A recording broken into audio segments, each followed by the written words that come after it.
I've been working and living in the region now for over 18 years, and I think it's fair to say that I've, in that time, along with yourselves, witnessed a great sort of transformation of the region. And in particular, you look around the Warsaw office skyline, it's impressive as to the sort of changes and the rapid growth that have taken place over the course of that time. Picking up on the trends for sort of 2020, these are not really exclusive to Central Europe, but it's a fair idea that it's a busy space just now and there's a lot going on in the world. And therefore, when your investors are looking to make investment decisions, there's a number of things they really have to sort of contemplate and take into consideration. You've got everything from the US, Iran, and the current relations there, the influence of Putin and Russia. You have the potential downturn in the German economy and the slowdown of sales, which could affect, in turn, the GDP growth of the economies in Central Europe. You have potential availability, but also constraints of rising salary costs in Central Europe. So there's a number of things out there when people are looking to invest in Europe, but also Central Europe, have to bear in mind. So where are we now, 2020, looking at the market? One thing that's positive is this is a 4-year look forward of where economic growth is projected to be in Western Europe relative to also Central Europe. And as you can see from the slide, that Central Europe is expected to mostly double the economic growth of Western Europe. That said, potential headwinds could exist with the slowdown projected for the German economy. However, I think it's fair to say that the Central European economies, in particular Poland, is more resilient now than it was sort of pre-financial crisis, and with less reliance on foreign investment, with therefore more reliance on the service sector and a strong domestic consumption. So with a strong economy, and we'll hear from Dan later on, but the economy is performing well, and it has been performing well for quite some time, so we're almost in uncharted territory. The positives for that have meant that there's very low unemployment now, and also this has resulted in sort of strong retail sales. This is good news for the retailers, logistics and hotel operators. However, I think now is a challenge for retailers to refine their business models and look at the online sales and their bricks and mortar versus the bricks and mortar stores. It'll be interesting to see how the retail sales, if it's going to increase online. In Central Europe just now, in Poland, you're looking between 5 and 6% of sales are online relative to the Czech Republic, which is at 12%. And it'll be interesting to see whether that moves in line with, say, the UK, which is up to 20%, and of course, Germany, maybe at 12%. And then in turn, how will actually logistics operators and retailers respond to that as more sales are projected to go online? The economy, unemployment, since I've been in the region, we've been pretty used to unemployment being 12 to 14% in Poland, maybe 10% in Czech Republic. Today, you can see now that we're less than sort of 3% in Poland, and it's actually even lower in Czech, where we've almost got zero unemployment. Whilst this has been great for the economy, it could potentially act as a constraint on future growth if the unemployment levels continue in this sort of trajectory. And of course, then in turn, you might see increased pressure on salaries, which would in turn have an impact on both the logistics and office sectors. Right. So given the positive economic projections for the country, how is this actually translating into real estate and the investment volumes? Since, I think, 2012 was perhaps a blip year. However, we've seen year-on-year improved levels of investment. We project that the figures for 2019, when complete, will just be in line with sort of last year's figure. It's just under 14 billion for the region. And of course, Poland being the largest market, it's not surprising that they account for 45 to 50% of all investment transactions. That's driven by both the size of the market and the supply of suitable investment product in the region. Investment flows per sector. If you're looking at 2018 in the past, the retail sector was pretty prevalent. A lot of South African money was coming into that sector, and that was driving sort of the levels of investment volumes in wider CEE, in particular the regional markets. And now that I think it's fair to say the retail sector is perhaps suffering a little bit from investor appetite, we've seen that being reflected in the sort of volumes of transactions that have been happening across the sectors. However, we believe that in 2020 that actually retail will pick up and improve, as we're certainly aware and advising on a number of retail transactions that are happening. Industrial sector, there is a huge appetite still from investors. However, I think there's a lack of product, and in turn, the residential sector, I think the element of red there would be substantially higher if the investors could actually find the product and source the actual stock. So where's the money coming from?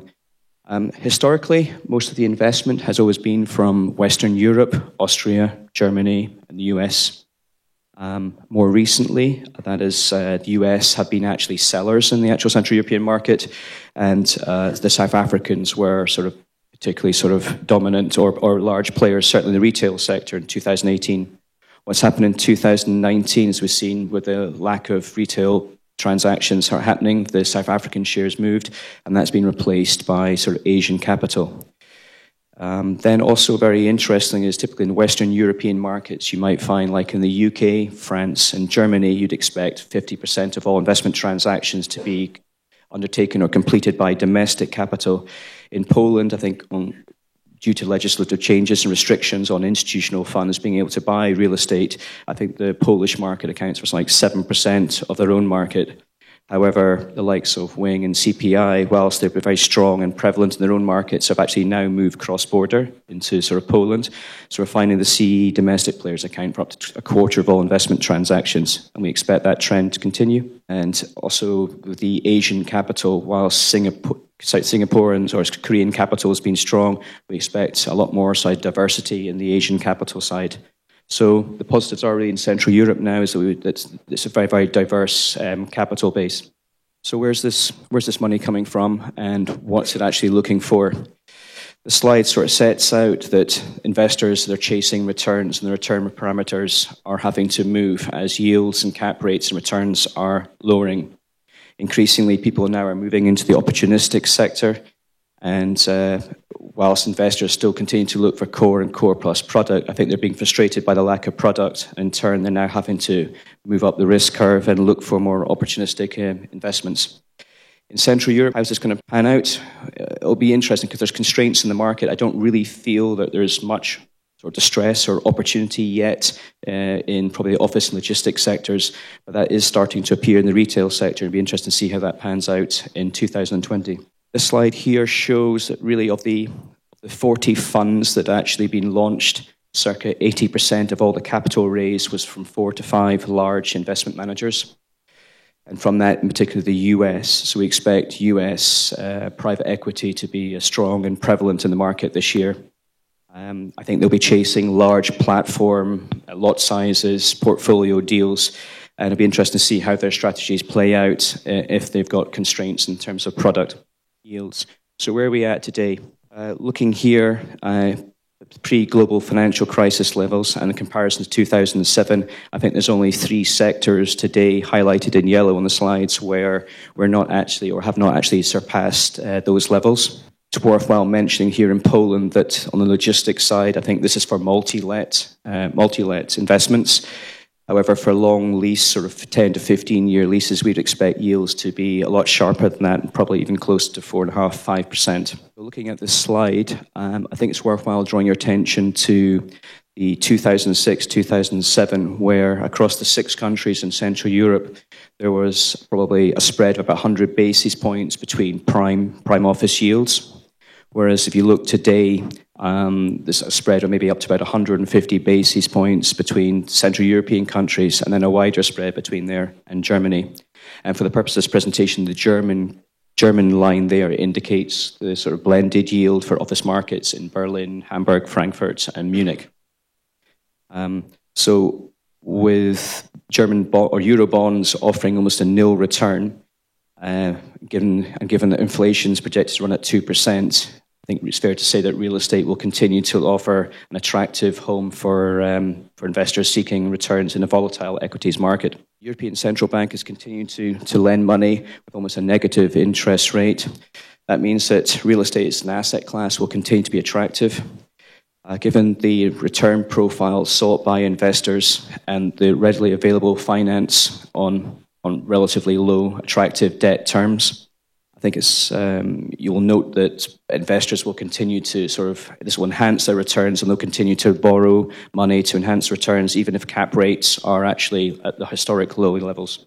Touched on the residential market earlier, where I think a lot more investors, more larger investor appetite for other asset classes outside offices, logistics, and retail. One of the challenges that Central Europe is facing is the massive or large growth in house prices year on year. As you can see from this graph here, the Central Europe house prices is outperforming or outstripping that of the EU countries, and this then presents its own sort of challenges. I think Central Europe, circa 70% of homes are owner-occupied, whereas in Germany you'd expect that 70% of the market there, they tend to sort of lease their houses and homes.